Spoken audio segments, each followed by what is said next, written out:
তো ধৈর্য কাকে বলে সেটা যেমন বুঝে না মানুষ, সদাচরণ কাকে বলে সেটাও বুঝে না মানুষ।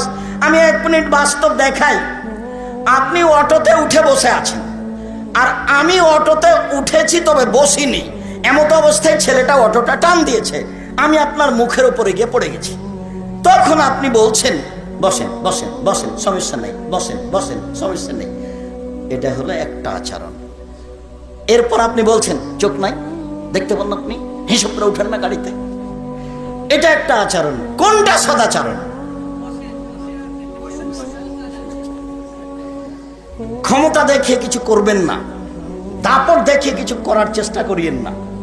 প্রতিবাদ না করে, ক্ষমতা না দেখিয়ে, দাপট না দেখিয়ে মানুষ বসবাস করতে পারে। আমি 90 সাল থেকে মাঠে আছি, তার মানে 34 বছর চলছে। 34 বছরে আমি মানুষের বিরুদ্ধে কোনো বাক্য বলিনি, তা আমি বেঁচে আছি তো? কই, আমি তো বুঝতে পারি না যে আমার কোনো ক্ষতি হচ্ছে। কেউ যখন খুব গালাগালি করে তখন আমি একটু শুনলে কষ্ট পাই। তারপরেও আমি যখন আমার সামনে মোবাইলে গালি দেয়, দিয়ে যখন শেষ করে তখন আমি আবার রিং দিয়ে বলি, ভাইজান আপনার কি আর কিছু কথা গালি ছিল? আমার মনে হয় টাকা শেষ হয়ে গেছে, তা আবার আমি রিং দিলাম, যদি কিছু থাকে তাহলে বলে নেন। সদাচরণ সবচেয়ে ভারী নেকির ইবাদত।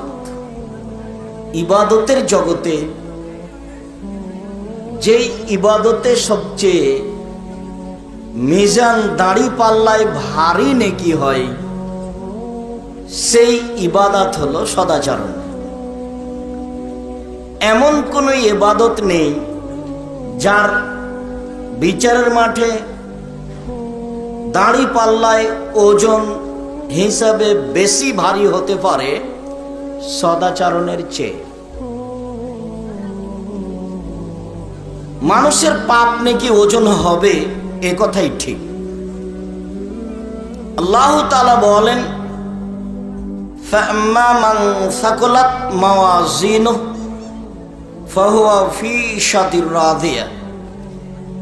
যার নেকির পাল্লা ভারী হবে, তার থাকার জায়গা হবে অতীব সুখ স্বাচ্ছন্দ্যময় জায়গা। وَأَمَّا مَنْ خَفَّتْ مَوَازِينُهُ فَأُمُّهُ هَاوِيَةٌ। আর যার নেকির পাল্লা হালকা হবে, তার থাকার জায়গা হবে অতীব গভীর গহ্বর হাবিয়া। মুহাম্মদ সাল্লাল্লাহু আলাইহি সাল্লাম, আপনি কি বলতে পারেন হাবিয়া কি জিনিস?